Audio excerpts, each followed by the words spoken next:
الحمد لله رب العالمين وصلى الله وسلم على نبينا محمد وعلى آله وصحبه أجمعين.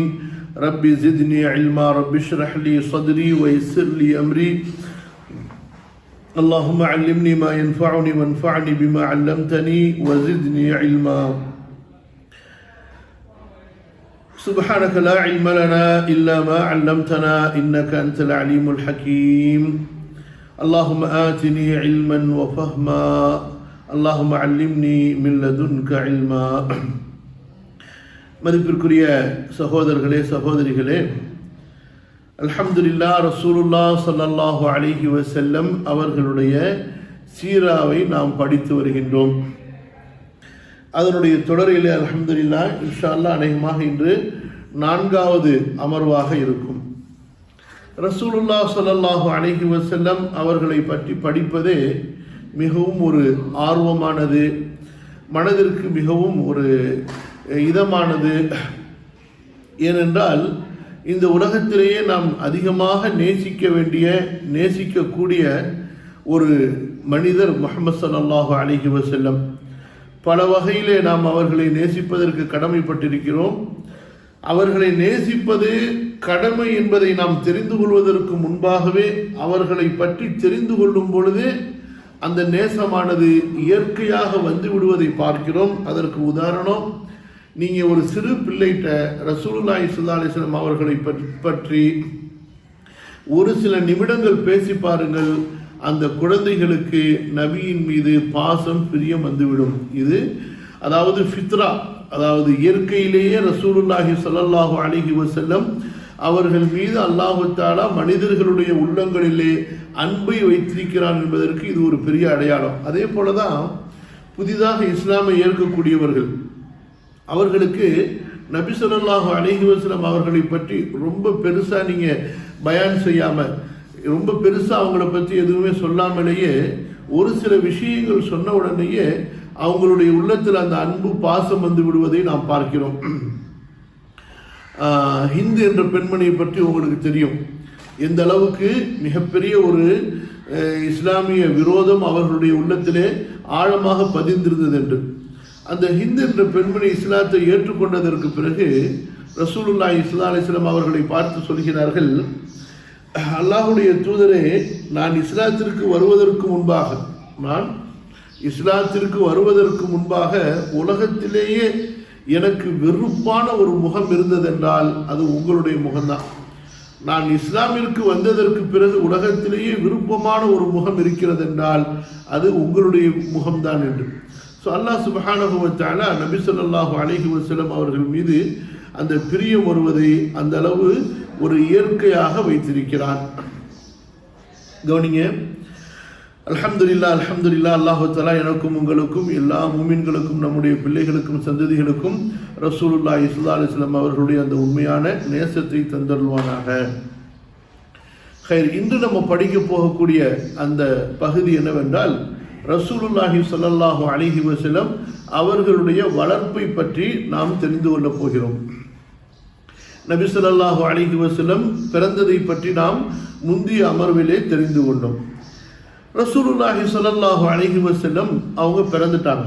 பொதுவாக அரபியர்களிடத்தில் வழக்கம் என்னவாக இருந்தது என்று சொன்னால், மக்கா நகரத்தில் அவர்கள் அந்த பிள்ளைகளை வைத்து பால் கொடுத்து வளர்க்க மாட்டார்கள். காரணம், மக்கா நகரம் என்பது அதிகமாக ஒவ்வொரு வருஷமும் ஹஜ்ஜுக்காக உம்ராவுக்காக ஹாஜிகள் வந்து போகக்கூடிய ஒரு நகரமாக இருந்தது. அப்படி இருக்கும்போது பல பகுதிகளிலிருந்து மக்கள் வரும் பொழுது அந்த இடத்துல ஒரு தேவையான சுகாதாரம் இல்லாமல் இருக்கலாம். அதே போல மொழி, பிள்ளைகள் பாருங்க, கிராமத்தில் உள்ளவர்களுடைய மொழி சுத்தமாக இருக்கும், நகரத்தில் உள்ளவர்களுடைய மொழி பல மொழிகள் கலந்து அந்த மொழியில் ஒரு வித்தியாசங்கள் இருக்கும். ஸோ இந்த மாதிரி காரணத்தினால பொதுவாக மக்கால உள்ள அந்த அரபிய குறைஷி வம்சத்தவர்கள் என்ன செய்வார்கள் என்றால், தங்களுடைய குழந்தைகளை கிராமங்களுக்கு அனுப்பி வச்சிருவாங்க. அந்த கிராமங்களில் உள்ள செவிலித்தாய்கள் மூலமாக பால் கொடுக்கப்பட்டு அந்த குழந்தைகள் முழு ஆரோக்கியத்துடன் நோய் நொடிகளை விட்டு தூரமாக வளர வேண்டும் என்பதற்காக வேண்டியும் அரபி மொழியை தெளிவாக அவர்கள் தெரிந்து கொள்வதற்காக வேண்டியும் கற்றுக்கொள்வதற்காக வேண்டியும் இந்த வழக்கத்தை அரபியர்கள் ரொம்ப காலமாக அவர்கள் கடைபிடித்து வந்தார்கள். சரிங்களா? அல்லாஹும்ம ஸல்லி அலா நபியினா முஹம்மது லா ஹவ்ல வலா குவத்த இல்லா பில்லாஹ். அப்போ அந்த அடிப்படையில் தான் அதாவது ரசூலுல்லாஹி ஸல்லல்லாஹு அலைஹி வஸல்லம் அவர்கள் பிறந்த போதும் செவிலித்தாயிடத்தில் ஒப்படைப்பதற்காக வேண்டி அப்துல் முத்தலிப் அதாவது ரசூலுல்லாஹி ஸல்லல்லாஹு அலைஹி வஸல்லம் அவங்களுடைய பாட்டனார் செவிலித்தாயை தேடுறாங்க. அப்போ பொதுவாக ஒரு மாதமும் ஒரு குறிப்பிட்ட நாள்களில் அந்த செவிலித்தாய்கள் பல பகுதிகளில் இருந்து மக்காவுக்கு வந்து ஒன்று கூடுவாங்க. அங்கே அப்போது அந்த மாதத்தில் பிறந்திருக்கக்கூடிய குழந்தைகளை அவங்க எடுத்துக்கொண்டு போவாங்க. ஸோ அந்த அடிப்படையில் தான் ஹலீமா சஅதியா அவர்களிடத்தில் ரசூலுல்லாஹி ஸல்லல்லாஹு அலைஹி வஸல்லம் அவர்கள் ஒப்படைக்கப்படுகிறார்கள். அவங்களுடைய முழு பேர் என்ன? ஹலீமா பின்த் அபு துவைப். புரியுதுங்களா? அப்துல்லாஹ் இப்னு அல் ஹாரிஸ்.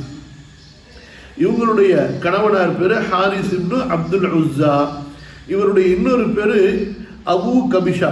அதனால தான் ரசூல் ஸல்லல்லாஹு அலைஹி வஸல்லம் அவர்களை பற்றி பல இடங்களில் குறைஷிகள் அதாவது கோவத்தில் சொல்லும் பொழுது இப்னு அபி கபிஷா, அபு கபிஷாவுடைய மகன் என்பதாக சொல்லுவாங்க.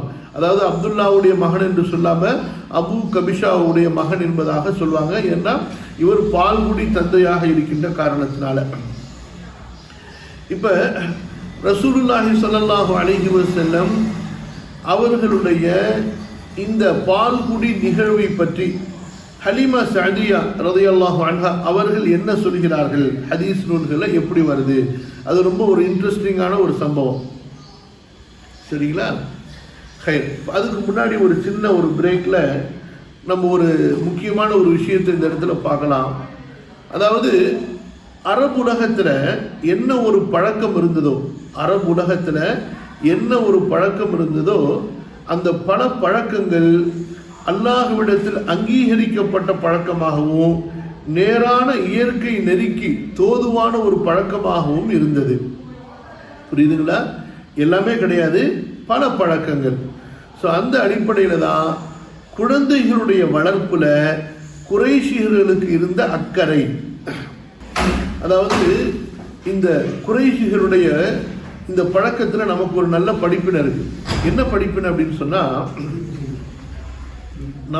நாம் எப்படி என்று சொன்னா பிள்ளைகள் மீது பிரியம் காட்டுறதுல தான், பிள்ளைகள் மீது பாசம் காட்டுவதிலே ரொம்ப கவனம் உள்ளவர்களாக இருப்போம். பிள்ளைகளுடைய பண்பாடு, அவர்களை வந்து ஹெல்த்தியாக வளர்க்கிறது, அவர்களை வீரமாக வளர்க்கிறது, அதில் நம்முடைய அக்கறை வந்து குறைவு. பொதுவாக சொல்லலை, பெரும்பாலும் நம்முடைய ஒரு மனநிலை வந்து பிள்ளைகள் வந்து தாயோடையே இருக்கணும், தாயை விட்டு பிரிஞ்சிடக்கூடாது அப்படிங்கிறதுல ரொம்ப கவனமாக இருப்போம். அதாவது பாசத்தின் அடிப்படையில், அன்பின் அடிப்படையில் தான் நம்ம அதிகமாக கவனம் செலுத்துவோம். ஆனால் அரபிகள் எப்படின்னு சொன்னால் அந்த பாசத்தை விட, ஏன்னா பாசம் என்பது குழந்தைக்கு ஒரு சில வயசு வரைக்கும் தான் அது பிரயோஜனம் தரும், அதுக்கப்புறம் அந்த பாசம் என்பது பிரயோஜனம் தராது.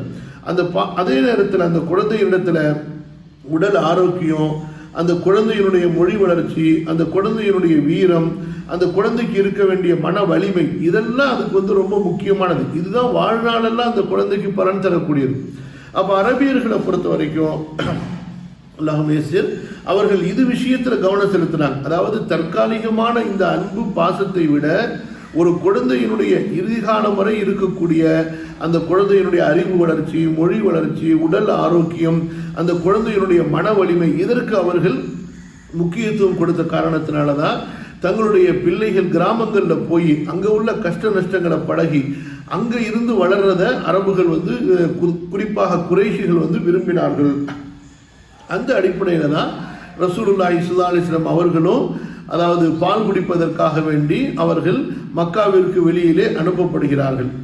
இப்போ ஹலீமா ரலியல்லாஹு அன்ஹா அவர்கள் என்ன சொல்கிறாங்க அப்படின்னு பார்த்தீங்கன்னு சொன்னால், அதாவது அவங்களுடைய குடும்பத்திலிருந்து எல்லாரும் புறப்பட்டு வர்றாங்க. எங்கே வர்றாங்க? மக்காவுக்கு வர்றாங்க. குழந்தைகளை தேடி மற்ற செவிலித்தாய்களோடு அவங்களும் வர்றாங்க. அவங்க வரக்கூடிய அந்த காலம் இருக்குது ஒரு பஞ்ச காலம். அதாவது அவர்களே ஒரு கஷ்டப்பட்டு இருக்கிறாங்க. யாரு? அந்த வரக்கூடிய அந்த மக்களே பனு சஅத் கிளையார்கள், அவர்களே கஷ்டத்தில் சிரமத்தில் இருக்கிறாங்க, பஞ்சத்தில் இருக்கிறாங்க. அப்படி இருக்கும்போது இந்த மாதிரி குழந்தைகளை எடுத்துட்டு போனால் அவங்களுக்கு ஏதாவது அந்த குழந்தைகளுடைய தந்தைமார்களிடத்திலிருந்து ஏதாவது அவர்களுக்கு வாழ்வாதாரம் கிடைக்கும். ஸோ அந்த மாதிரி தான் அவங்க வர்றாங்க. அப்போ அதாவது இந்த ஹலீமா இடத்துல என்ன இருந்துச்சு அப்படின்னு சொன்னால், ஒரு கழுதை ஒன்று இருக்குது, அவங்களிடத்துல ஒரு ஒட்டகம் ஒன்று இருக்குது. அந்த ஒட்டகம் பெண் ஒட்டகம், அதில் பாலும் ஒன்றும் வராது, ஏன்னா மேய்ச்சலே இல்லையே. அந்த கழுதைக்கு சரியான தீனி இல்லாதனால அதுவும் ரொம்ப ஒரு நோஞ்சான் கழுதைன்னு சொல்லுவோமா இல்லையா, பலவீனமானது, நடக்கிறதுக்கே ரொம்ப கஷ்டப்படக்கூடிய ஒரு குழந்தை.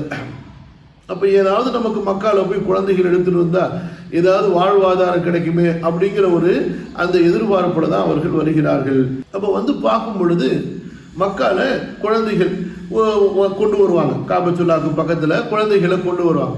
அப்போ இந்த குழந்தை யாரு, எந்த குடும்பத்தை சேர்ந்த குழந்தை, இவங்களுடைய தந்தை யாரு, தந்தை என்ன செய்கிறாரு, இப்படிலாம் விசாரிச்சுட்டு குழந்தைகளை எடுப்பாங்க. அப்போ ரசூலுல்லாஹி ஸல்லல்லாஹு அலைஹி வஸல்லம் அவர்கள் காட்டப்பட்ட போது அங்கே இருந்த அந்த பால்குடி தாய்கள் யாருமே ரசூலுல்லாஹி ஸல்லல்லாஹு அலைஹி வஸல்லம் அவர்களை ஏற்றுக்கொள்வதற்கு முன்வரவில்லை. அதற்கு என்ன காரணம் என்று சொன்னால், ரசூலுல்லாஹி ஸல்லல்லாஹு அலைஹி வஸல்லம் அனாதையாக இருந்தார்கள். பாட்டனாரால என்ன செஞ்சிட முடியும், தந்தையா இருந்தால் ஏதாவது நமக்கு கூட குறைய நம்ம பேசி வாங்கலாம். ஸோ அனாத குழந்தை இடத்துல நம்ம பார்கெனும் பண்ண முடியாது, கேட்கவும் முடியாது, என்ன செய்யறதுன்னு சொல்லி வந்திருந்த செவிலித்தாய்கள் எல்லாமே அவர்கள் ரசூல் ஸல்லல்லாஹு அலைஹி வஸல்லம் அவர்களை விட்டுட்டு வேற வேற குழந்தைகளை எடுத்துக்கிட்டாங்க. இப்போ கடைசியில் அல்லாஹு தஆலாவுடைய ஏற்பாடு யாரு தாங்க மிஞ்சி இருக்கிறா, ஹலீமா தான். இவங்களும் ஒரு ரவுண்டு போயிட்டு வர்றாங்க, எந்த குழந்தையுமே கிடைக்கல, எல்லா குழந்தைகளையும் கூட வந்தவங்க எடுத்துட்டாங்க. இப்போ கடைசியில் மிஞ்சி இருக்கிறது ரசூல் ஸல்லல்லாஹு அலைஹி வஸல்லம் அவங்க தான். இப்போ ஹலீமா இவங்க என்ன சொல்றாங்கன்னா, தன்னுடைய கணவனார் இடத்துல பாருங்க, அதாவது கணவன் மனைவி இருவரும் கூடி உட்கார்ந்து பேசினால் நிறைய ப்ராப்ளங்களை சால்வ் பண்ணலாம் என்பதற்கு இது ஒரு பெரிய ஒரு ஆதாரம். இன்று பல குடும்பங்களில் குழப்பங்களும் பிரச்சனைகளும் வர்றதுக்கு காரணமே கணவனுக்கு நேரம் இல்லை மனைவி இடத்துல பேசுறதுக்கு, மனைவிக்கு நேரம் இல்லை கணவனிடத்தில் பேசுறதுக்கு ப்ராப்ளம் பெருசாக போயிடுது.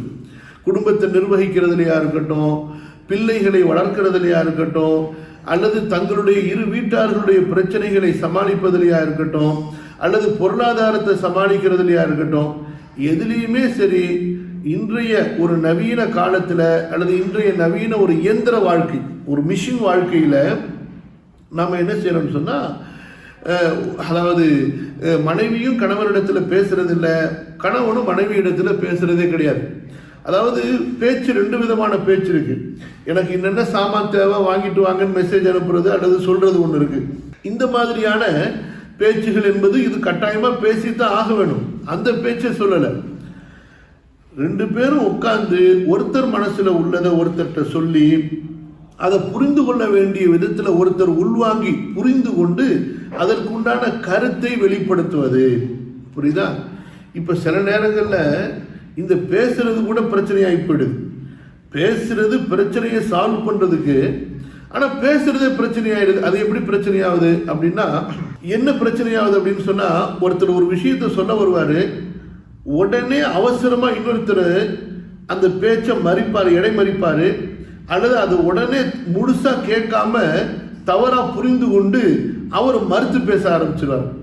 ஸோ இதனாலேயே ஆண்களில் பல பேர் இந்த பொம்பளைகிட்ட என்னத்தை பேசுறது, இவன் பேசவே விட மாட்டா, பேசுறதுக்கு முன்னாடியே முந்திரி கொட்டையா பேசிக்கிட்டு ஏதாவது குழப்பி விட்டுருவா, அல்லது சொன்னா தவறா புரிஞ்சுப்பா அப்படின்னு இவர் விட்டுருவாரு. இந்த மேடம் என்ன செய்வாங்கன்னு சொன்னா, இந்த மனுஷன் 100 டென்ஷன்ல இருப்பான், நம்ம பேசுறத காதல வாங்க போறான், நம்ம ஒன்று சொன்னா அவர் ஒன்று புரிஞ்சுப்பாரு, எதுக்கு பிரச்சனை அப்படின்னு பேசாம போயிடறான். அப்ப நம்மள்கிட்ட குடும்ப வாழ்க்கையை பற்றி நிறைய குழப்பங்கள் இருக்கு. ஸோ இன்றைய இந்த பாடத்தில் நம்ம நிறைய படிப்பினைகள் இன்ஷால்லா பார்ப்போம். அதில் ஒரு விஷயம் தான் இப்போ ஹலீமா அவர்களும் அவர்களுடைய கணவனார் அபு கபிஷா அவர்களும் நடந்து கொள்ளக்கூடிய ஒரு விதம். அவங்க என்ன செய்கிறாங்க, ஹலீமா என்ன சொல்கிறாங்கன்னா, கணவனார் எல்லாரும் குழந்தைகளை எடுத்துக்கிட்டாங்க, நம்ம 2 பேரும் இவ்வளோ தூரம் கஷ்டப்பட்டு வந்தோம், குழந்தை இல்லாமல் போகிறது எனக்கு மனசு கவலையாக இருக்குது அப்படின்னு சொல்லிட்டு இப்போ மனைவி ஒரு விருப்பத்தை வெளிப்படுத்துகிறாங்க. கணவர் அதை காது கொடுத்து கேட்குறாரு. அதுக்கு பிறகு அந்த மனைவி ஒன்று சொல்கிறாங்க, சரி பரவாயில்ல, அந்த அனாதை குழந்தையும் நம்ம எடுத்துக்கலாமே அப்படின்னு சொல்லி அந்த மனைவி ஹலீமா அவர்கள் ஒரு ஆசையை தெரிவிக்கிறாங்க. தெரிவிக்கும் பொழுது அந்த மனைவி என்ன சொல்றாங்க, அல்லாஹ் தஆலா அந்த குழந்தையின் மூலமாக நமக்கு பரக்கத் செய்வான் அப்படிங்கிறாங்க. நல்லா புரிஞ்சுக்குங்க, அல்லாஹ் தஆலா நமக்கு அந்த குழந்தையின் மூலமாக பரக்கத் செய்வான் அப்படின்னு சொல்றாங்க. அப்போ உடனே அந்த கணவனார் என்ன சொல்றாரு, தாராளமாக செய்யலாமே, அப்படியே நம்ம செய்வோம், அல்லாஹ் தஆலா நமக்கு அந்த குழந்தையின் மூலமாக பரக்கத்து கொடுப்பான் அப்படின்னு கணவனார் பதிலுக்கு சொல்றாரு. இங்க நல்லா கவனிங்க,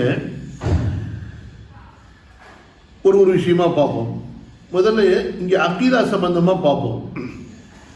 அரபுகளிடத்துல என்னதான் ஷிர்க்குகள் குடிகொண்டிருந்தாலும் கூட அவர்கள் இஸ்மாயில் அலைஹிஸ்ஸலாத்து வஸ்ஸலாம் அவர்களுடைய அந்த தௌஹீதுடைய மார்க்கத்திலிருந்து வந்த காரணத்தினால அவர்களிடத்துல தௌஹீது ஒரு பக்கம் இருந்தது. அதாவது அல்லாஹ்விடமிருந்து நன்மையை எதிர்பார்ப்பது, அல்லாஹுவை வணங்குவது, அல்லாஹ்விடத்துல துஆ செய்வது, அந்த பழக்கமும் இருந்துச்சு, சிலை வழக்கமும் இருந்துச்சு, ரெண்டு கலந்து போய் கிடந்துச்சு.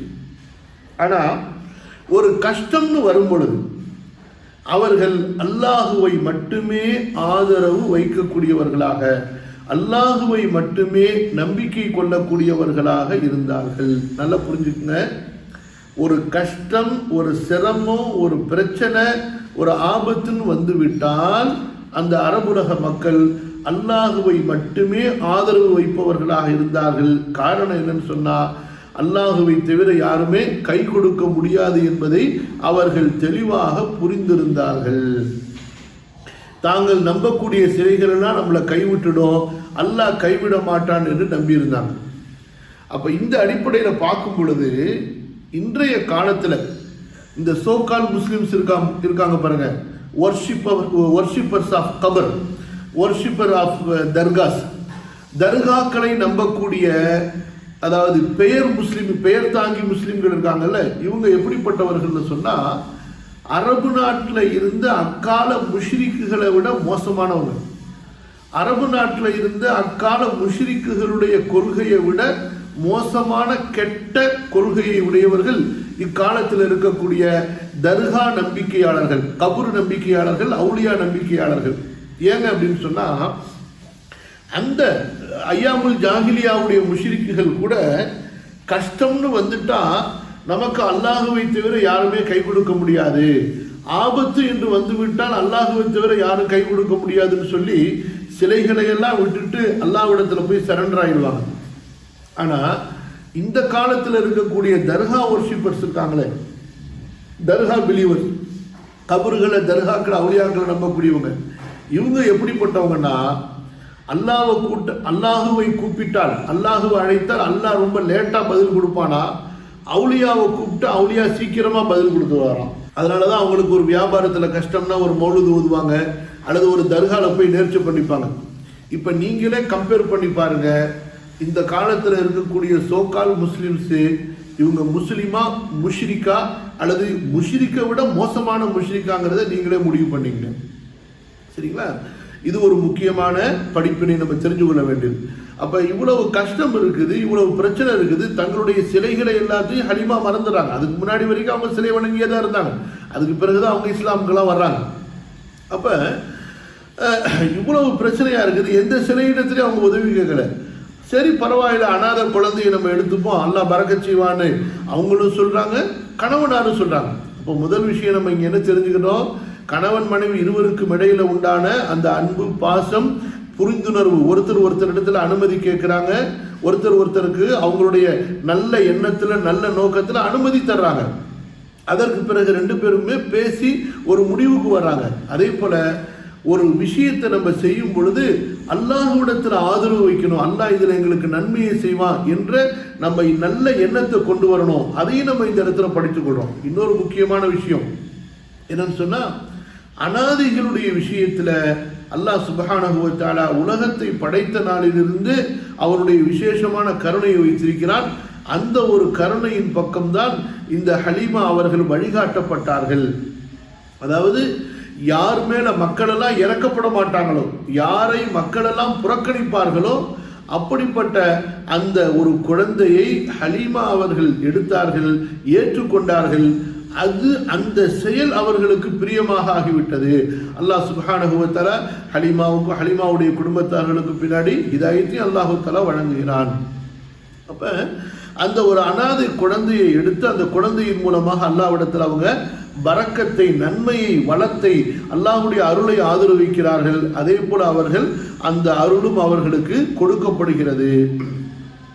இந்த இடத்துல இன்னொரு விஷயத்தை நம்ம பார்க்கிறோம். அதாவது ஹலீமாவே என்ன சொல்றாங்கன்னா, நான் ஒரு நிர்பந்தத்துல தான் நான் போய் அந்த குழந்தையை எடுத்தேன். எனக்கு வேற ஏதாவது செல்வந்த குழந்தை கிடைச்சிருந்தா நான் அந்த செல்வந்த குழந்தை எடுத்திருப்பேன். ஆனா கிடைக்கல. அந்த ஒரு நிர்பந்தத்துல சரி குழந்தையே இல்லாம போகக்கூடாது, ஏதாவது ஒரு குழந்தையை எடுத்துட்டு போவோம் அப்படிங்கிற ஒரு நிலைமை வருது. ஸோ அந்த நிலைமையில தங்களுடைய நீயத்தை சரி பண்ணிக்கிறாங்க. சரி அல்லாஹ் தஆலா நமக்கு வேற வழி இல்லை, இதுல அல்லாஹ் தஆலா நமக்கு பரக்கத் செய்வான்னு சொல்லிட்டு. இந்த மாதிரி வாழ்க்கையில நமக்கு நிறைய சந்தர்ப்பங்கள் இருக்கும். நீங்க ஒரு பெரிய ஜாபை எதிர்பார்ப்பீங்க, அல்லது ஒரு பெரிய ஒரு இடத்துல சம்பந்தத்தை நீங்க எதிர்பார்ப்பீங்க, அல்லது வேற மாதிரி நம்ம வந்து ஒரு பெரிய ஒரு விஷயத்தை நம்ம வந்து எய்ம் பண்ணுவோம். ஆனா அது கிடைக்காது. நம்ம நிர்பந்தமா ஒரு லோவான ஒன்றை, குறைந்த ஒன்றை, தாழ்ந்த ஒன்றை தேர்ந்தெடுப்பதற்கு நம்ம நிர்பந்திக்கப்படலாம். சூழ்நிலை அப்படி அமையலாம். ஆனா அப்படி வரக்கூடிய நிலையில கூட நம்ம என்ன செய்யக்கூடாது, அல்லாஹுவை ஏசி கொண்டு, நம்முடைய தக்தீரை ஏசி, என்னடா இதுதான் அல்லாஹ் எனக்கு கொடுத்தா அப்படின்னு திட்டாம, ஏசாம, மனசுல வருத்தப்படாம நம்ம அல்ஹம்துலில்லாஹ் ஹைர், அல்லாஹ் எனக்கு இதை கொடுத்துருக்கிறான், அல்லாஹ் எனக்கு இதை தான் வச்சிருக்கிறான் அப்படின்னு சந்தோஷமா நம்ம ஏற்றுக்கொள்ளும் பொழுது கண்டிப்பா அல்லாஹுடைய அந்த விதியை நீங்கள் ஏற்றுக்கொண்டதுனால கண்டிப்பா அல்லாஹ் தஆலா உங்களுக்கு பெரிய பரக்கத்தை அதில் வச்சிருப்பான். சில நேரங்களில் பாருங்களேன், நம்ம வந்து குடும்ப வாழ்க்கையில பார்க்கிறோம். அதாவது இது வந்து ஒரு அடிப்படையான ஒரு விஷயம். வாழ்க்கையில கல்யாண விஷயம் இருக்குது. ரொம்ப பேர் என்ன செய்வாங்க, எனக்கு வந்து அந்த பொண்ணு கிடைச்சா எனக்கு வாழ்க்கை அப்படி அமைஞ்சிரும், அவ தான் எனக்கு வாழ்க்கைமாங்க. அதே போல பெண்கள்ல பல பேர் எனக்கு அவர் தான் வேணும், எனக்கு அது அந்த மாப்பிள்ளை கிடைச்சாதான் நான் கட்டுவேன் அப்படி இப்படின்னு சொல்லிட்டு பெரிய இன்றைக்கு வந்து பெரிய கியாமத்து ஒரு வீடுகளை நடந்துகிட்டு இருக்கு. அதுவும் இந்த கோ எஜுகேஷன்ல படிச்சிடுறாங்களா, காலேஜுகளில் பழக்கம் ஏற்பட்டு போயிடுதா, நட்பு ஏற்பட்டு போயிடுதா, வாழ்க்கையே முசீபத்து அங்கிருந்து ஆரம்பமாயிடுது. அவங்க என்ன நினைக்கிறாங்க, வாழ்க்கையுடைய சந்தோஷமே அங்கிருந்து ஆரம்பமாகுதுன்னு நினைக்கிறாங்க. ஆனா உண்மையிலேயே வாழ்க்கையுடைய முசீபத்து அங்கிருந்து ஆரம்பமாகுது. சரி, இப்ப என்ன பிரச்சனை அப்படின்னு சொன்னா, எல்லாருக்கும் அவங்க விரும்புகிற மாதிரியே விரும்பின இடத்துல கல்யாணம் நடந்துருதா, அவங்க விரும்பினவங்களை கல்யாணம் பண்ணிடுறாங்கன்னா கல்யாணம் பண்ணுறதில்ல, முடியறதில்ல. அல்லாஹ் எதை விதியில் வச்சிருக்கிறானோ அதாங்க நடக்கும். நீங்கள் 1000 தான் விரும்பினாலும் சரி, 1000 தான் வெறுத்தாலும் சரி, அல்லாஹ் எதை நாடினானோ அது மட்டும்தான் நடக்கும். இப்போ என்ன, பல சூழ்நிலைகளில் விரும்பியவரை நீங்கள் மனம் முடிக்க முடியாமல் ஆகிவிடலாம். ஒரு சூழ்நிலையில் போய் நீங்கள் உங்களுக்காக உங்களுடைய குடும்பத்தார் தேர்ந்தெடுக்கக்கூடிய ஒருவரை நீங்க திருமணம் முடிக்கிற மாதிரியான ஒரு நிலை வந்துடும். அப்போ ஒரு இக்கட்டான நிலை. இப்பதான் அல்லாஹு தஆலா உங்களை பார்க்கிறான். ரப்புல் ஆலமீன் உங்களை கவனிக்கிறான். உங்களுடைய கல்பை அல்லாஹ் கவனிக்கிறான். உங்களுடைய நாவிலிருந்து வரக்கூடிய வார்த்தையை அல்லாஹு தஆலா கவனிக்கிறான். எப்படி விரும்புகிறான் அல்லாஹ் சுப்ஹானஹு வ தஆலா, என்னுடைய அடியான் இந்த நேரத்தில் என்ன செய்கிறான், என்ன சொல்றான், மனசுல என்ன நினைக்கிறான்னு சொல்லி. ஹைர், அல்ஹம்துலில்லாஹ், அல்லாஹ் எனக்கு தேர்ந்தெடுத்தான், யா அல்லாஹ் எனக்கு இதில் பறக்கச்சு, எனக்கு இதில் நன்மையை கொடு அப்படின்னு அல்லாஹ்வுடைய விதியை கொண்டு சந்தோஷப்பட்டு கொண்டு தனக்கு கிடைத்தவரை கொண்டு, ஆணும் சரி பெண்ணும் சரி, தனக்கு கிடைத்தவரை கொண்டு திருப்தி அடைந்து விடுவார்களே. ஆனால் நல்லா புரிஞ்சு கொள்ளுங்கம்மா, தனக்கு கிடைத்தவர்களை கொண்டு திருப்தி அடைந்து விடுவார்களே ஆனால் அல்லாஹ் சுப்ஹானஹு வ தஆலா அந்த தம்பதிகளுடைய உள்ளங்கள்ல உண்மையான அன்பை ஏற்படுத்துவதோடு அவர்களுக்கு நல்ல சந்ததிகளை கொண்டு அல்லாஹு தஆலா பரக்கத் செய்வான். புரிஞ்சுக்க, நல்ல சந்ததிகளை கொண்டு அல்லாஹு தஆலா பரக்கத் செய்வான், புரிந்துணர்வை ஏற்படுத்துவான். அதே போல நல்ல சந்ததிகளை அல்லாஹ் சுப்ஹானஹு வ தஆலா அவர்களுக்கு கொடுப்பான். இது ரொம்ப முக்கியமான ஒன்று. சரிங்களா? இப்போ இங்கே ஹலீமாவுடைய அந்த படிப்பினையை பாருங்க. அவங்க அப்படித்தான், நிர்பந்தம் தான், வேற வழியில் அனாதையை தேர்ந்தெடுக்க வேண்டிய நிர்பந்தத்துக்கு ஆளாகி தேர்ந்தெடுத்தாங்க. ஆனால் உடனே அங்கே நீயத்தை எப்படி வச்சுக்கிறாங்க, அல்லாஹ் நமக்கு இதில் பரக்கத் செய்வான்னு சொல்லிட்டு ஆசைப்படுறாங்க. அந்த அவங்களுடைய கணவனாரும் அதே போல துவா செய்கிறாங்க. அதே போலவே அல்ஹம்துலில்லாஹ் அல்லாஹ் தஆலா அவங்களுக்கு ஆக்கி கொடுத்துட்றான். இப்போ பாருங்க, இந்த ஹலீமா அவங்களும் பஞ்சத்தில் அடிபட்டு வந்திருக்கிறாங்களா? சுப்ஹானல்லாஹ். மடியில பானை இல்லை, ஏன்னா ஏற்கனவே ஒரு குழந்தை இருந்தால் தான் பால் கொடுக்க முடியும். அந்த குழந்தைக்கும் பால் சுரக்கலை, கஷ்டப்பட்டுக்கிட்டு இருக்கிறாங்க. அந்த குழந்தையும் டே அண்ட் நைட்டாக அழுது கொண்டு இருக்குது. இப்போ இந்த குழந்தைய கூட்டிகிட்டு வந்து கூடாரத்தில் வச்சு இதுக்கு பால் கொடுக்கறதுக்காக வேண்டி சுப்ஹானல்லாஹ் மடிக்கிட்ட கொண்டு போனால் அவங்களுடைய மார்பகம் பாலால் அப்படியே கனத்து போயிருக்கிறது. அவங்க ரசூல் ஸல்லல்லாஹு அலைஹி வஸல்லம், அவங்க முஹம்மது ஸல்லல்லாஹு அலைஹி வஸல்லம் அவங்களும் பால் குடிக்கிறாங்க. அதுக்கு பிறகு இன்னும் பால் மிஞ்சி இருக்குது. தங்களுடைய பிள்ளைக்கும், அதாவது அந்த நேரத்தில் பிறந்திருந்த தங்களுடைய குழந்தைக்கும் அவங்க பால் கொடுக்குறாங்க. 2 பேருமே நிம்மதியாக தூங்குறாங்க. ரசூல் ஸல்லல்லாஹு அலைஹி வஸல்லம் அவங்களும் தூங்கிட்டாங்க, அவங்களுடைய மகனாரும் தூங்கிட்டாங்க. ஹலீமா என்ன சொல்கிறாங்கன்னா, இதுக்கு முன்னாடி என்னுடைய புள்ள சரியாகவே தூங்குறது கிடையாது. ஏன்னா ஒரு புள்ள எப்போ தூங்கும், ஒழுங்காக முழுசாக வயிறு நிரம்ப பால் குடிச்சிட்டா தான் அதுக்கு தூக்கமே வரும். ஸோ அந்த மாதிரி தூங்கக்கூடிய ஒரு வாய்ப்பே என்னுடைய பிள்ளைக்கு கிடைக்காம இருந்துச்சு. பாருங்கள் சுப்ஹானல்லாஹ். அவங்க எதிர்பார்த்த மாதிரியே ரசூலுல்லாவை அழைச்சி எடுத்துகிட்டு போனாங்க. அல்லாஹ் தஆலா எத்தகைய ஒரு பரக்கத்தை கொடுத்தாங்கன்னு சொல்லி. இன்னொரு பரக்கத்து பாருங்கள், ஒரு கிழட்டு பெண் ஒட்டகம் வச்சுருந்தாங்களா, அதில் பாலே வராதா? அந்த அளவுக்கு ஒரு கஷ்டத்தில் இருக்கிற போது அந்த பெண் ஒட்டகத்தை பராமரிக்கிறதுக்காக வேண்டி அதுக்கிட்ட போய் பார்த்தா அதனுடைய மடி நிரம்பி இருக்குது. பால் அப்படியே, இந்த பசு மாடுலாம், மாடு வளர்த்தவங்களுக்கு தெரியும், மடியில் வந்து பால் வந்துருச்சுன்னா காம்புலேருந்து அந்த பால் அப்படியே கொஞ்சம் கொஞ்சமாக லீக்காக சொட்டாக ஆரம்பிக்கும். அந்த மாதிரி பால் நிரம்பி லீக் ஆகும். அதை பார்த்தவொன்னு அவருக்கு ரொம்ப சந்தோஷமாக தாங்கலை. அந்த பாலை கறந்துட்டு வர்றாங்க. அவரும் குடிக்கிறாரு, ஹலீமாவுக்கு குடிக்கிறாங்க. 2 பேருக்கும் ரொம்ப சந்தோஷமாயிடுது. சுப்ஹானல்லாஹ். அப்போ அந்த கணவர் பாருங்க, தன்னுடைய மனைவி ஹலீமாவிடத்தில் சொல்கிறாங்க, அல்லாஹ் மேலே சத்தியமா நீ பரக்கத்தான ஒரு குழந்தைய கொண்டு வந்திருக்கிறாய்.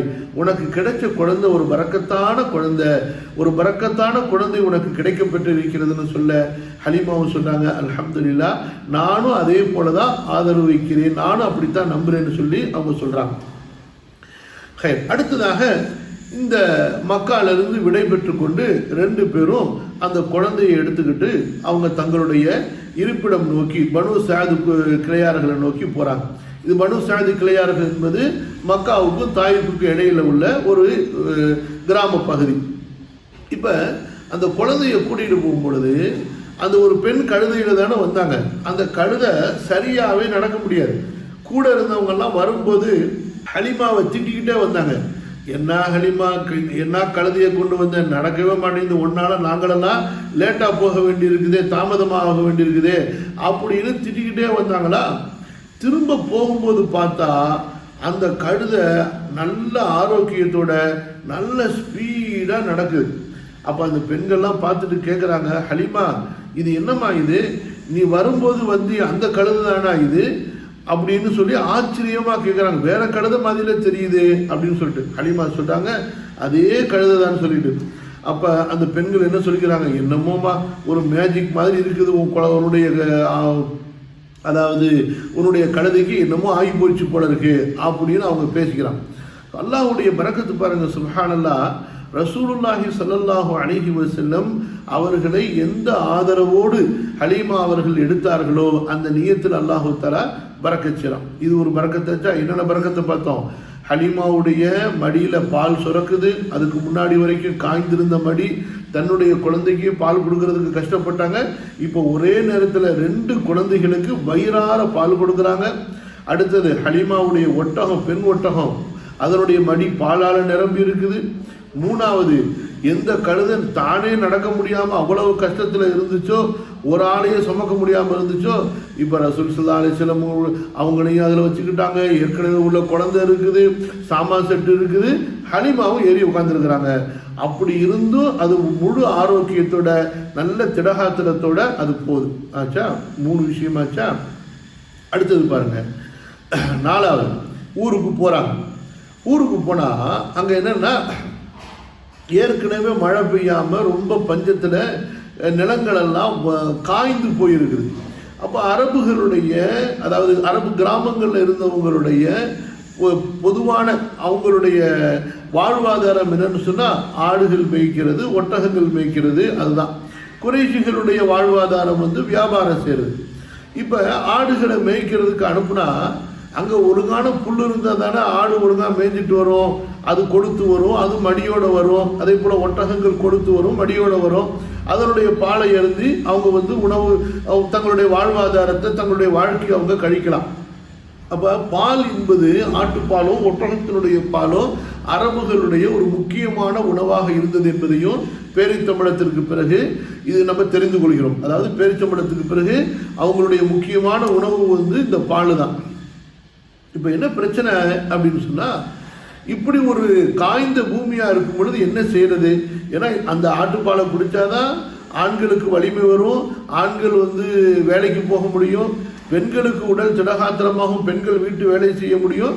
அதே போல் தங்களுடைய பிள்ளைகளுக்கு அவர்கள் பால் கொடுக்க முடியும்.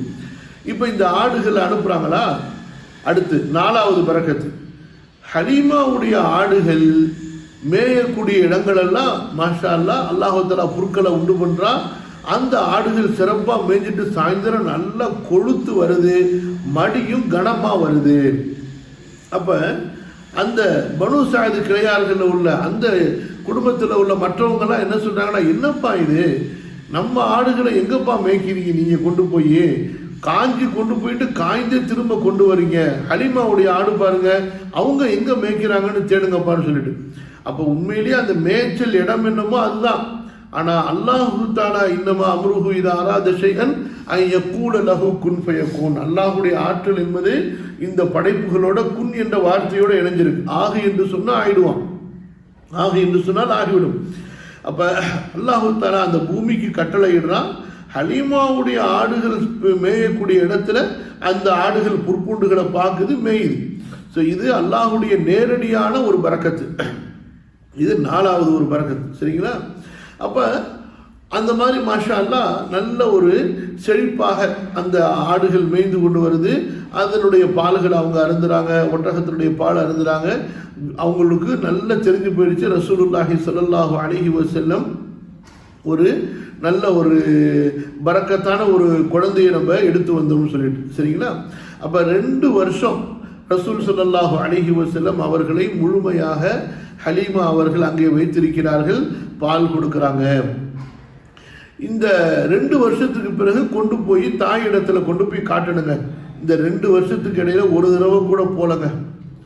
இன்றைக்கு நம்முடைய தாய்மார்கள் நம்முடைய குடும்பத்தில் நம்முடைய நிலைமையை பாருங்க.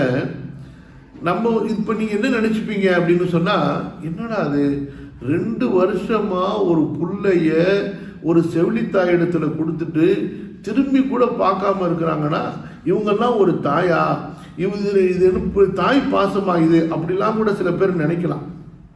அதனால தான் நான் ஆரம்பத்திலே இதுக்கு என்ன பதில் சொன்னேன்னு சொன்னால், நாம் எப்படிப்பட்டவர்கள் என்றால் பாசத்தை தான் அங்கே பார்ப்போமே தவிர குழந்தையினுடைய வருங்கால நன்மையை நாம் அக்கறை கொள்வதிலே மிகவும் குறைவுள்ளவர்கள். அதில் நம்முடைய விஷன் இருக்குது ரொம்ப வீக்கு. அந்த அரபியர்கள் குறைஷிகள் எப்படின்னு சொன்னால், அதாவது டெம்பரவரியான ஒரு பாசத்தை விட குழந்தைக்கு தேவையான உடல் ஆரோக்கியம், வீரம், மன வலிமை, மொழிவளம் இதுதான் நிரந்தரம் என்பது அவங்க கருத்தில் கொண்டிருந்தாங்க. அதனால தான் அவங்க தங்களுடைய குழந்தைகளை அவ்வளவு ஒரு, அதாவது குழந்தையினுடைய பாசம் இயற்கையாக ஒரு தாய்க்கு இருந்தாலும் கூட அதை தாங்கி கொண்டு அந்த குழந்தைகளை வெளியில் கொடுத்து பால் குடிக்க வைத்தார்கள். இன்னும் நிறைய விஷயம் இருக்குது, சரி பார்ப்போம் இன்ஷா அல்லாஹ். ஆனால் இப்போ என்ன ஆணுச்சு, இந்த 2 வருஷம் முடியும் போது கொண்டு வந்து அக்ரிமெண்ட் படி கொண்டு வந்து கொடுக்கணுமே, அதே போல் கொண்டு வராங்க. ஆனால் கொண்டு வரும் பொழுது அவங்களுக்கு என்ன ஆசை அப்படின்னு சொன்னால், எப்படியாவது ஆமினாவிடத்தில் பேசி இந்த குழந்தைய நம்ம திரும்ப கொண்டு போயிடணும் அப்படிங்கிறது தான் அவங்களுடைய ஒரு நோக்கமாக இருந்துச்சு. அப்போ ஹலீமா ஆமினாவிடத்தில் அவங்க ஒரு விண்ணப்பம் வைக்கிறாங்க, ரெக்வெஸ்ட் பண்ணுறாங்க. இந்த மாதிரி இந்த குழந்தைய இன்னும் கொஞ்ச நாள் எங்கள்கிட்டயே கொடுங்க, மக்களை இந்த குழந்தை இருந்துச்சுன்னா ஏதாவது நோய் நொடிக்கு ஆளாயிடும் அப்படின்னு ஒரு காரணத்தை சொல்லி அந்த குழந்தைய எங்கள்கிட்டயே இன்னும் கொஞ்ச நாள் கொடுத்து வைங்கம்மா அப்படின்னு ஆசைப்படுறாங்க. ஆசை மட்டுமல்ல, ரொம்ப தொடர்ந்து கெஞ்சி கேட்டுக்கிறாங்க. கடைசியில் ஆமினா அவர்களும் ரசூலுல்லாஹி ஸல்லல்லாஹு அலைஹி வஸல்லம் அவர்களை ஹலீமாவிடத்தில் அவங்க விரும்பக்கூடிய காலம் வரைக்கும் கொடுத்து வளர்க்கிறதுக்கு அவங்க ஒத்துக்கொண்டார்கள். திரும்பவும் ஹலீமா அவர்கள் நபி ஸல்லல்லாஹு அலைஹி வஸல்லம் அவர்களை அழைத்து கொண்டு செல்கிறார்கள். சரிங்களா? இப்போ என்ன நடக்குது? இது ஒரு முக்கியமான சம்பவம். நம்ம சில படிப்பினைகளை சில வகுப்பு முடியும் பொழுது சொல்லுவோம், கவனிங்க. நபி ஸல்லல்லாஹு அலைஹி வஸல்லம் 2 வயசு அவங்களுக்கு பூர்த்தி ஆயிடுச்சு. ஓடி விளையாடக்கூடிய அந்த பருவம், நல்லபடியாக வளர்ந்துக்கிட்டு இருக்கிறாங்க. இந்த மாதிரி ஒரு காலகட்டத்தில் தான் அல்லாஹு தாலாவுடைய ஒரு ஏற்பாடு. அல்லாஹு தாலா அவர்களை நபியாக ஆக்கணும், ரசூலாக ஆக்கணுங்கிற ஒரு ஏற்பாடு தானே. அதுக்காக வேண்டி தானே அவங்க தேர்ந்தெடுக்கப்படுறாங்க. அப்போ ரசூலுல்லாஹி ஸல்லல்லாஹு அலைஹி வஸல்லம் அவர்கள் குழந்தையோடு விளையாடு கொண்டிருக்கும் பொழுது அப்போ வானவர் ஜிப்ரீல் அலைஹிஸ்ஸலாத்து வஸ்ஸலாம் அவங்க வர்றாங்க. நபி ஸல்லல்லாஹு அலைஹி வஸல்லம் அவர்களை மற்ற குழந்தையிடமிருந்து அவங்க பிரித்து எடுத்துகிட்டு போகிறாங்க. அப்போ இதயத்தை புழக்கிறாங்க, இதயத்தை வெளியே, நெஞ்சை புலந்து இதயத்தை வெளியே எடுக்கிறாங்க. அதிலிருந்து ஒட்டி கொண்டிருக்கக்கூடிய ஒரு சின்ன சதை துண்டு மாதிரி அதை எடுத்து வெளியே போட்டுட்டு, இது மனிதனுடைய உடலில் இருக்கக்கூடிய ஷைத்தானுடைய பங்கு, அதை வெளியே எடுத்துடுறேன் அப்படின்னு சொல்லி தூக்கி போடுறாங்க.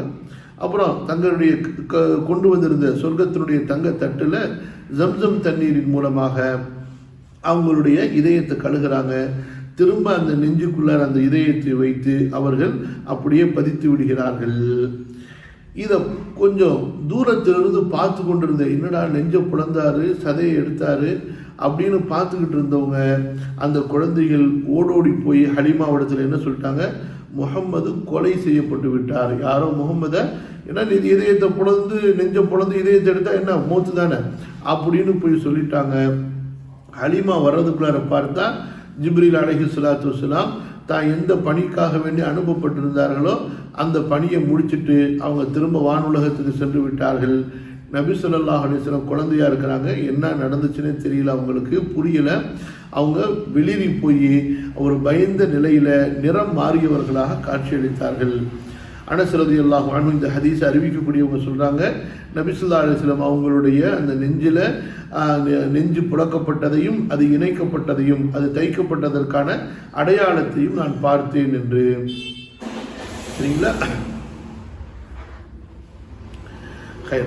இந்த இதோட நம்ம ஒரு சின்ன பிரேக்கில் ஒரு முக்கியமான விஷயத்தை பார்ப்போம். முதலாவது விஷயம், சில ஆலிம்கள் இதை ரொம்பவும் ஒரு விரிவாக பேசியிருக்கிறாங்க.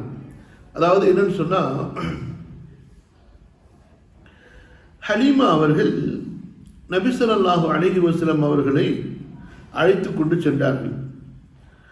அப்போது நபி ஸல்லல்லாஹு அலைஹி வஸல்லம் நபி இல்லை, ஒரு குழந்தை முஹம்மதாகத்தான் அவர்கள் இருந்தார்கள். புரியுதுங்களா? ஆனால் குழந்தை முஹம்மதை ஸல்லல்லாஹு அலைஹி வஸல்லம் ஹலீமா அல்லாஹ்வின் மீது நம்பிக்கை வைத்தவராக எடுத்துச் செல்கிறார்கள். அவர்களுக்கு இன்னும் நபித்துவம் கொடுக்கப்படலை, நபியாக ஆக்கப்படலை. போறாங்க. என்ன சொல்ல வராங்க?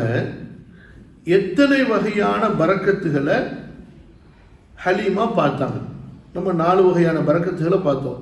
ஹலீமாவுக்கு மடியில் பால் சுரக்கிறது, ஹலீமாவுடைய அந்த பெண் ஒட்டகத்தில் பால் சுரக்கிறது, அதற்கு பிறகு ஹலீமாவுடைய அந்த கழுதை திடகாத்திரமாக ஆனது, அப்புறம் ஹலீமாவுடைய ஆடுகள் நல்ல அழகான ஒரு விளைச்சல்ல அவர்கள் அந்த ஆடுகள் மேய்ந்தது. 4 வகையான பரக்கத்துகளை பார்த்தோம். இப்போ பாருங்க, சுப்ஹானல்லாஹ், ரசூலுல்லாஹி ஸல்லல்லாஹு அலைஹி வஸல்லம் அவர்கள் குழந்தையாக இருந்தபோது, நபி ஸல்லல்லாஹு அலைஹி வஸல்லம் குழந்தையாக இருந்தபோது அவர்களை அழைத்து சென்ற ஹலீமாவே இத்தகைய ஒரு பரக்கத்தை பெற்றார்கள் என்றால், அல்லாஹுவின் புறத்திலிருந்து இவ்வளவு அதிசயங்களை அவர்கள் கண்டார்கள் என்றால், சுப்ஹானல்லாஹ், நபி ஸல்லல்லாஹு அலைஹி வஸல்லம் அவர்களுக்கு நபித்துவம் கொடுக்கப்பட்டதற்கு பிறகு, இஸ்லாமிய மார்க்கம் வழங்கப்பட்டதற்கு பிறகு அவர்களை மதீனாவிற்கு அழைத்து சென்ற அன்சாரிகள் எத்தகைய பரக்கத்துகளை தங்களுடைய வாழ்க்கையிலே பார்த்திருப்பார்கள். நபி ஸல்லல்லாஹு அலைஹி வஸல்லம் அவர்களை நம்பிக்கை கொண்டவர்களாக அழைத்து சென்ற போது. புரியுதுங்களா உங்களுக்கு? அதாவது நபி ஸல்லல்லாஹு அலைஹி வஸல்லம் அவர்கள் நபியாக ஆக்கப்படுவதற்கு முன்பே நபியை குழந்தையாக இருக்கின்ற நிலையில் அழைத்து சென்ற ஹலீமாவுக்கு இவ்வளவு பெரிய பரக்கத்துன்னு சொன்னா, நபி ஸல்லல்லாஹு அலைஹி வஸல்லம் அவர்கள் மீது ஈமான் கொண்டு அவர்களுடைய மார்க்கத்தை ஏற்று அவர்களுக்கு ஆதரவு கொடுப்பதற்காக, அவர்களுக்கு துணை நிற்பதற்காக அவர்களை தங்களுடைய ஊருக்கு அழைத்து சென்ற அன்சாரிகள் அல்லாஹ்வுக்கு எவ்வளவு விருப்பமானவர்களாக மாறியிருப்பார்கள். அந்த அன்சாரிகளுக்கு அல்லாஹு தஆலா எவ்வளவு பெரிய பரக்கத்துகளை துன்யாலையும் கொடுத்திருப்பான், கண்டிப்பா ஆகிரத்திலே அல்லாஹு தஆலா கொடுப்பான் என்பதை. இது ஒரு விஷயமா? சரி, அப்ப என்ன கேள்வி இங்க அடுத்தது? அப்ப ரசூல் ஸல்லல்லாஹு அலைஹி வஸல்லம் குழந்தையா இருக்கும் பொழுது ஹலீமா கொண்டு போனாங்க, ஹலீமாவுக்கு பரக்கத்து கிடைச்சிச்சு.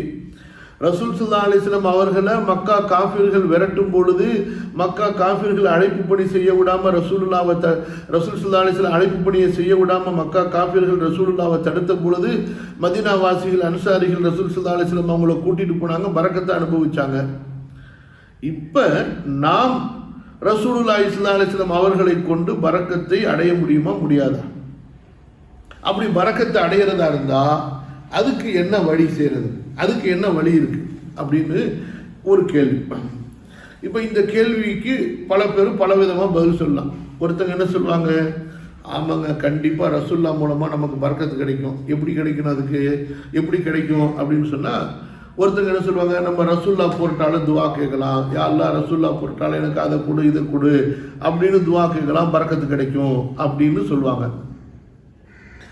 ஒருத்தங்க என்ன சொல்லுவாங்க, ரசூலுல்லாஹ் பேர்ல நம்ம வருஷத்துக்கு ஒரு தடவை மௌலூது ஓதிடலாம், ரசூலுல்லாஹ் பேர்ல நம்ம மௌலூது ஓதலாம், சுபஹான மௌலிது ரொம்ப பரக்கத்தான மௌலிது, கடையில் ஓதுனா வியாபாரம் நடக்கும், வீட்டில் ஓதுனா பலா முசீபத்து போயிடும், எல்லா பரக்கத்தும் வந்துடும், அந்த வீட்டில் ஓதுனாங்க அது நடந்துருச்சு, இந்த வீட்டில் ஓதுனாங்க அது நடந்துருச்சு அப்படின்னு சொல்லுவாங்க. ஒரு கூட்டம் என்ன சொல்லும், மௌலூதோடு சேர்த்து கொஞ்சம் மீலாது கொண்டாடிட்டோம்னா நமக்கு அதுவும் ஒரு பெரிய பரக்கத்து அப்படின்னு சொல்லுவாங்க. இப்போ என்ன சொல்ல வரேன்னு சொன்னால், இன்றைக்கு சுன்னத்து வல் ஜமாத், அஹ்லு சுன்னத்து வல் ஜமாத்துன்னு சொல்லி உலகமெல்லாம் பெரும்பாலும் பரவி இருக்காங்க பாருங்க.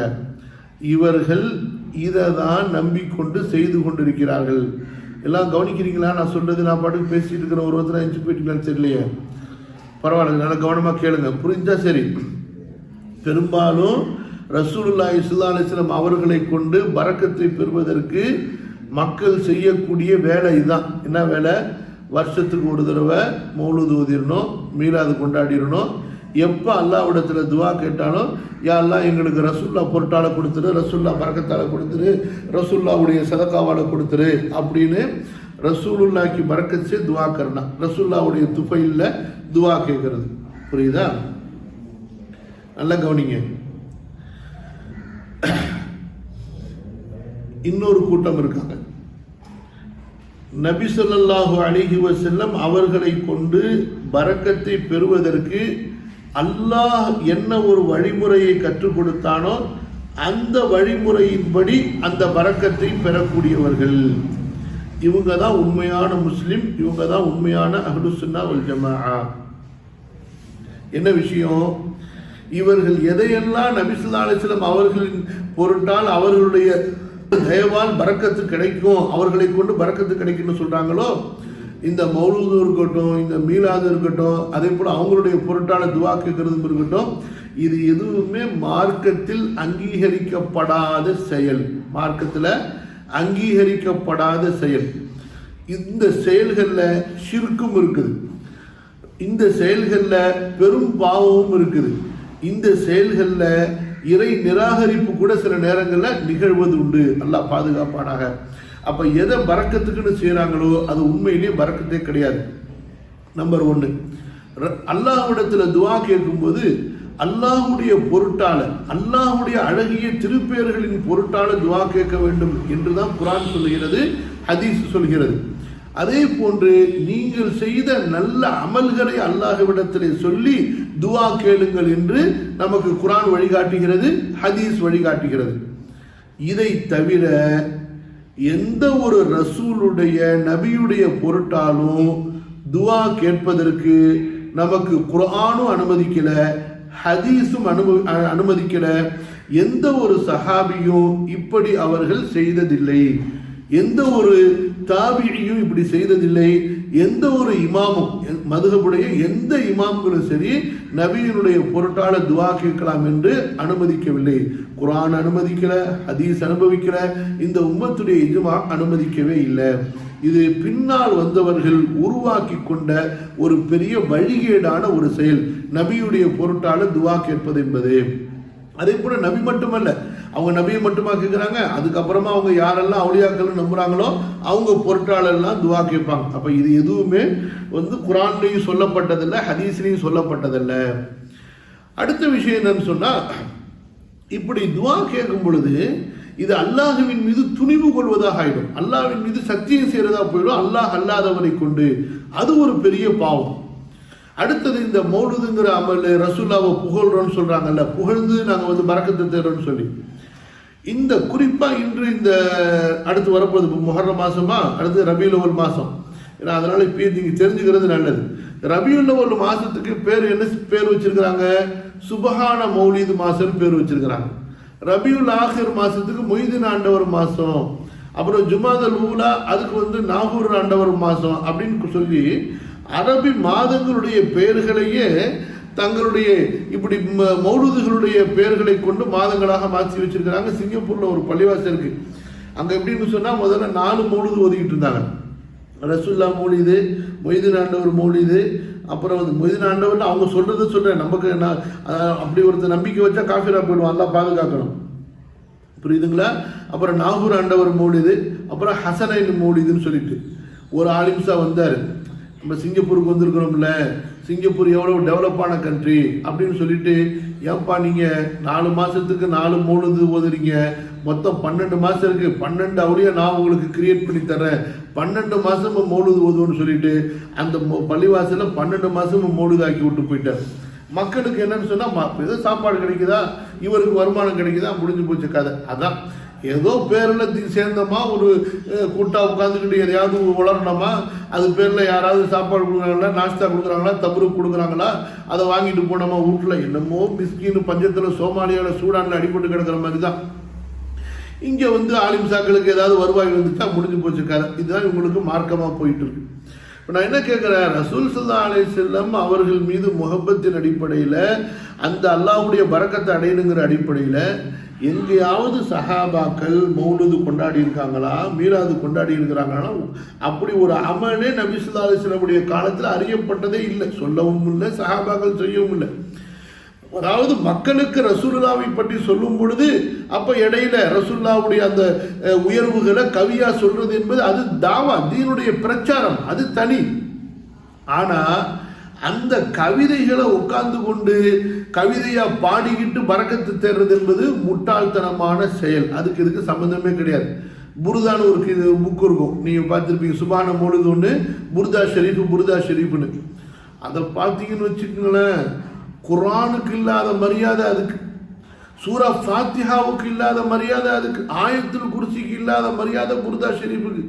அதுக்கு என்ன மெட்டு, அதுக்கு என்ன மஜ்லிஸை அலங்கரிக்கிறது வைக்கிறது. அப்பா, இந்த புர்தா ஷெரீஃபுக்கு பின்னாடி ஒரு கதை வேற. அந்த புர்தா ஷெரீஃபை ஓதி அப்பா அவ்வளோ முகபத்து, யாரோ ஒருத்தர் ரசூலுல்லாவுடைய முகபத்தில் பாடினாரா, அப்படியா இப்படியான்னு சொல்லிட்டு அதை வைத்துக்கொண்டு நோயாளிகளுக்கு ஷிஃபாவை தேடுறது, வியாபாரத்தில் பரக்கத்தை தேடுறது, வியாழக்கிழமை ஓதுறது. ஒரு கதை வேற இருக்குது.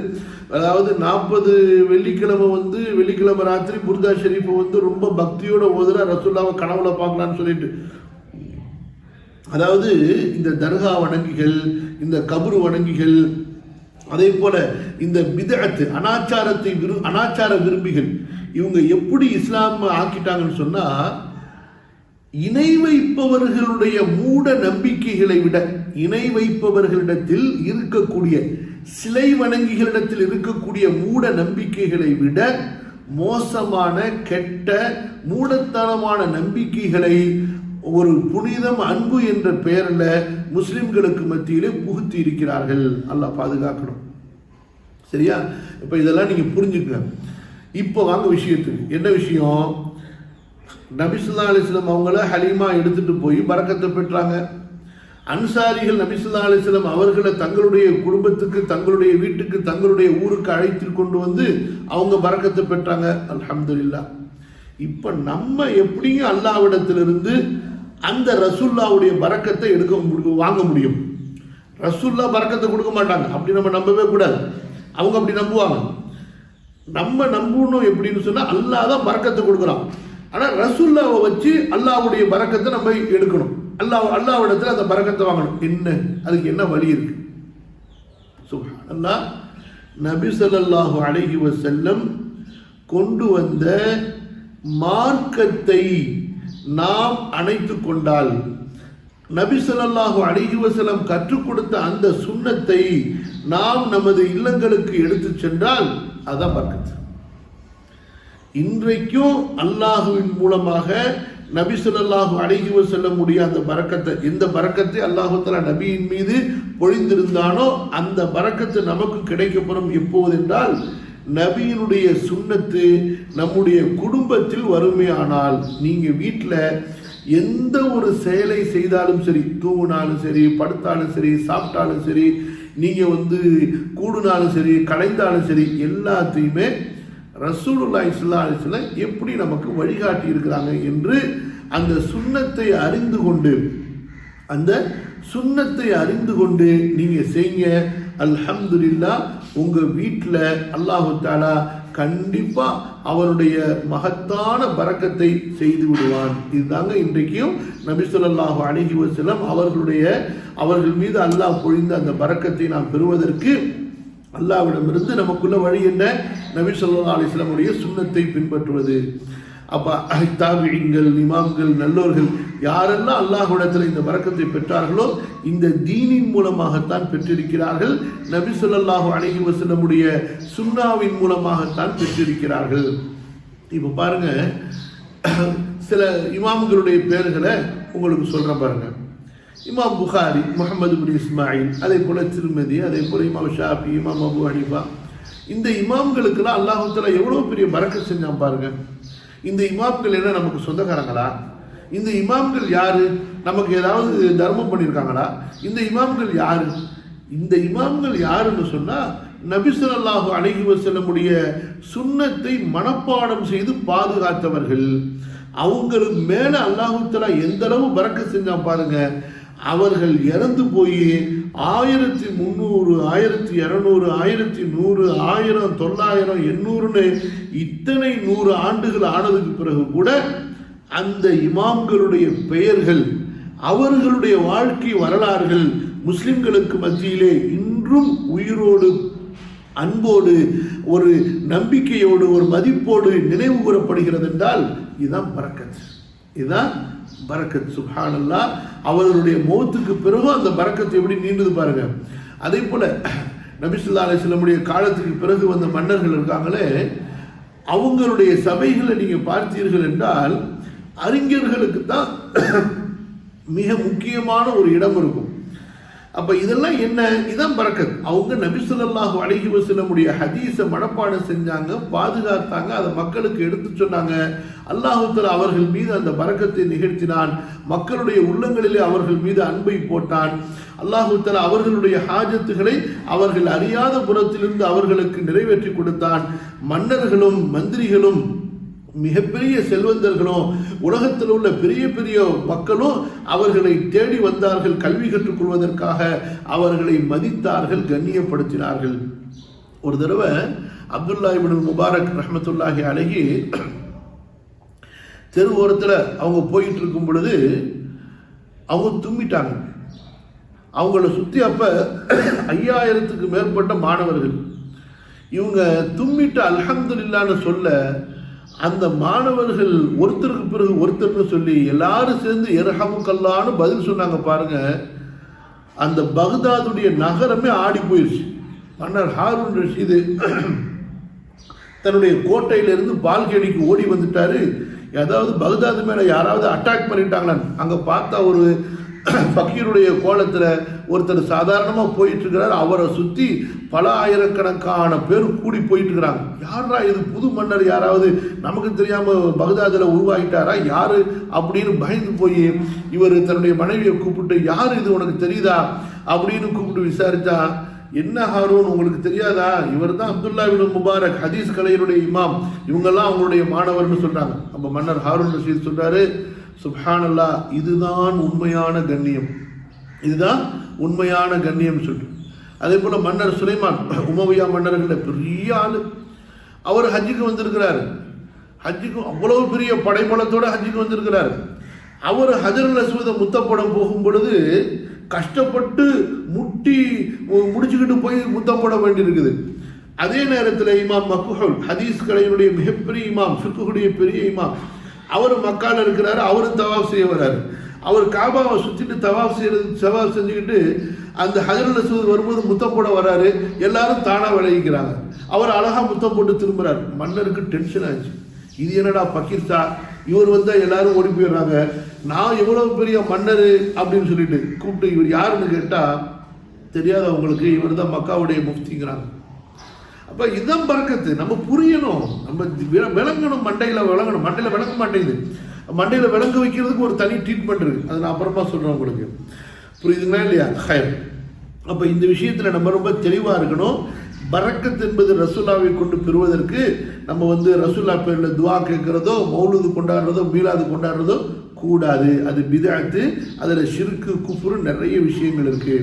அப்ப அல்லாஹ் தஆலா ரசூல் ஸல்லல்லாஹு அலைஹி வஸல்லம் மேல வைத்திருக்கக்கூடிய அந்த பரக்கத்து நமக்கு கிடைக்கப்பெற வேண்டும் என்றால் நம்ம என்ன செய்யணும்? அல்லாஹ்வை நேசிக்கணும், அல்லாஹ்வை ஈமான் கொள்ளணும், நபி ஸல்லல்லாஹு அலைஹி வஸல்லம் அவர்கள் மீது ஈமான் கொள்ளணும், நபியை நேசிக்கணும், நபி கொண்டு வந்த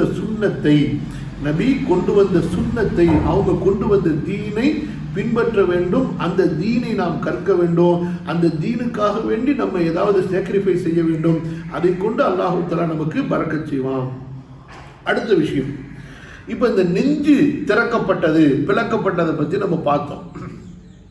நபி ஸல்லல்லாஹு அலைஹி வஸல்லம் அவர்களுக்கு நெஞ்சு 2 தடவை பிளக்கப்பட்டது. ஒன்று அவர்கள் சிறுபிராயமாக 2 வயசை முழுமை அடைந்த போது பிளக்கப்பட்டது. இன்னொன்று அவர்கள் மேராஜுக்கு போகும் பொழுது. சரியா? இந்த நெஞ்சு பிளக்கப்பட்ட சம்பவம் என்பது இது சஹீஹான ஹதீஸிலிருந்து உறுதியான ஒரு நிகழ்வு. சரி, என்ன பிரச்சனைங்க? ஈமான் கொண்டவர்களுக்கு, அல்லாஹுவையும் ரசூலையும் நம்பிக்கை கொண்டவர்களுக்கு பிரச்சனையே கிடையாது. சில பேர் தங்களை ரொம்ப உயர்வான மூமின்கள், நம்பிக்கையாளர்கள் காட்டிக் கொள்ளக்கூடியவங்க இருக்காங்க. அவங்களுக்கு தான் பிரச்சனையே. இந்த தௌஹீதுன்னு சொல்லி சில பேர் பேசுவாங்க. அதாவது நாங்கள் தான் கரெக்டான முறையில் தௌஹீதை ஃபாலோ பண்ணுறோம் அப்படின்னு சொல்லி அவங்களுக்கு பேர் தௌஹீத் ஜமாத்துன்னு பேர் வச்சுப்பாங்க. அது 1லேருந்து ஒரு 40-50 பிரிஞ்சிருக்குன்னு வச்சுக்கோங்க. இப்போ என்ன பிரச்சனை அப்படின்னு சொன்னால், அந்த அறிவாளிகள் என்ன சொல்றாங்கன்னா, இந்த சம்பவத்தை மறுக்கிறாங்க. இந்த சம்பவத்தை ரசூலுல்லாஹி ஸல்லல்லாஹு அலைஹி வஸல்லம் அவர்களுக்கு நெஞ்சு பிளக்கப்பட்ட சம்பவத்தை மறுக்கிறார்கள். அவங்கள பொறுத்த வரைக்கும் அவங்களுக்கு என்னன்னு சொன்னா, அவங்களுடைய அறிவு ஏத்துக்கிறது தான் அவங்க ஏத்துப்பாங்களே தவிர குர்ஆன் ஹதீஸ் சொல்றதை ஏத்துக்க மாட்டாங்க. நம்முடைய நிலைப்பாடு என்னன்னு சொன்னா, எது குர்ஆன்ல வந்திருக்குதோ அதை நம்புவோம், எது சஹீஹான ஹதீஸ்ல வந்திருக்குதோ அதை நம்ம முழுமையா நம்புவோம், அதை மறுக்க மாட்டோம். சஹீஹான ஹதீஸ ஒரு சஹாபி, ஒரு தாபிஈ, ஒரு இமாம் என்று ஒருவர் அறிவித்தாலும் சரி, அது சஹீஹாக இருக்கும் பட்சத்தில் அதை கண்டிப்பாக நாம் நம்பிக்கை கொள்வோம், ஏற்றுக்கொள்வோம், எடுத்து செயல்படுத்துவோம். இப்போ இந்த சோக்கால் தௌஹீத்வாதிங்க என்ன பிரச்சனை பண்றாங்கன்னு சொன்னா, இதை அனஸ் இப்னு மாலிக் மட்டும்தான் அறிவிக்கிறாரு. அவர் 10 வயசா இருந்த ஒரு சஹாபி. பெரிய பெரிய சஹாபாக்களுக்கெல்லாம் தெரியாம இது இவருக்கு மட்டும் தெரிஞ்சிருச்சா அப்படின்னு சொல்லி ஒரு மட்டரகமான ஒரு குற்றச்சாட்டை வைத்து இந்த ஹதீஸை மறுக்கிறாங்க. அதே போல வேற வேற விஷயங்களும் சொல்றாங்க, சயின்ஸ் அது இது. நம்ம என்ன சொல்றோம், இந்த செயலை நீங்க அல்லாஹ்வோட சம்பந்தப்படுத்தி பாருங்க, ஜிப்ரீலோட சம்பந்தப்படுத்தி பாருங்க. ஜிப்ரீல் அலைஹிஸ்ஸலாத்து வஸ்ஸலாம் ஒரு மலக்கு. அல்லாஹ் அவருக்கு கொடுத்திருக்கக்கூடிய வலிமையை பற்றி குர்ஆன்ல அல்லாஹ் சொல்றான், அல்லமஹு ஷதீதுல் குவா என்று.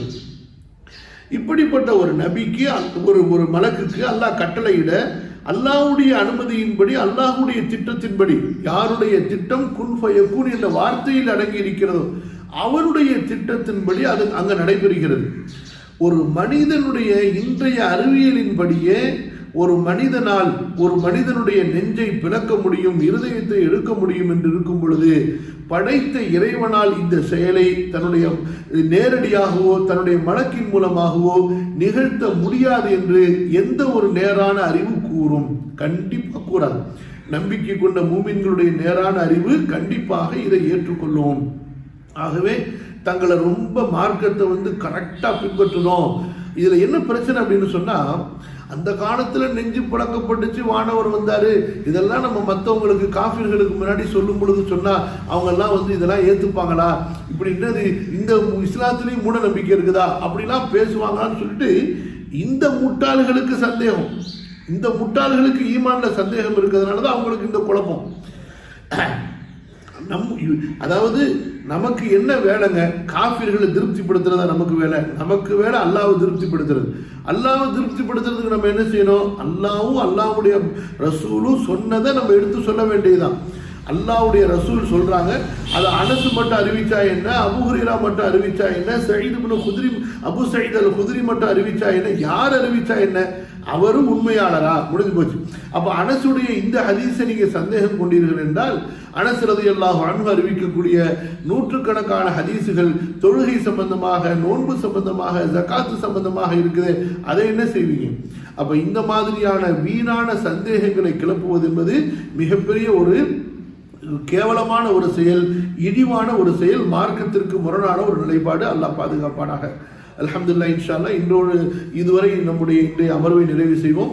அப்போ இன்றைய பாடத்தில் நம்ம ரசூலுல்லாஹி ஸல்லல்லாஹு அலைஹி வஸல்லம் அவர்கள் பிறந்ததற்கு பிறகு 2 ஆண்டுகள் அவர்களுடைய பால்குடி காலங்கள் எப்படி சென்றது, ஹலீமா அவர்களுக்கு ஏற்பட்ட அந்த பரக்கத்து என்ன, அதிலிருந்து நாம் விளங்கிக் கொள்ளக்கூடிய அந்த படிப்பினைகள் பாடங்கள் என்ன, பிறகு ரசூல் ஸல்லல்லாஹு அலைஹி வஸல்லம் அவர்களுக்கு நெஞ்சு பிளக்கப்பட்ட அந்த சம்பவம் இதுவரை நாம் தெரிந்து கொண்டும். அல்லாஹ் சுப்ஹானஹு வ தஆலா அல்லாஹ்வுடைய தூதரின் மீது நமக்கு அன்பையும் பாசத்தையும் ஈமானையும் ஏற்படுத்துவானாக. பாரக்கல்லாஹு லி வ லக்கும். ஜஸாக்குமுல்லாஹு கைரன். அஸ்ஸலாமு அலைக்கும் வரஹ்மத்துல்லாஹ். இன்று கொஸ்டின் ஆன்சர் செக்ஷன் இல்லை. நாங்கள் ஊட்டியை நோக்கி விரைவாக பயணம் செல்ல இருக்கின்ற காரணத்தால் கொஸ்டின் ஆன்சர் செக்ஷன் இன்ஷா அல்லாஹ் அடுத்த வாரத்தில் வைத்துக் கொள்வோம்.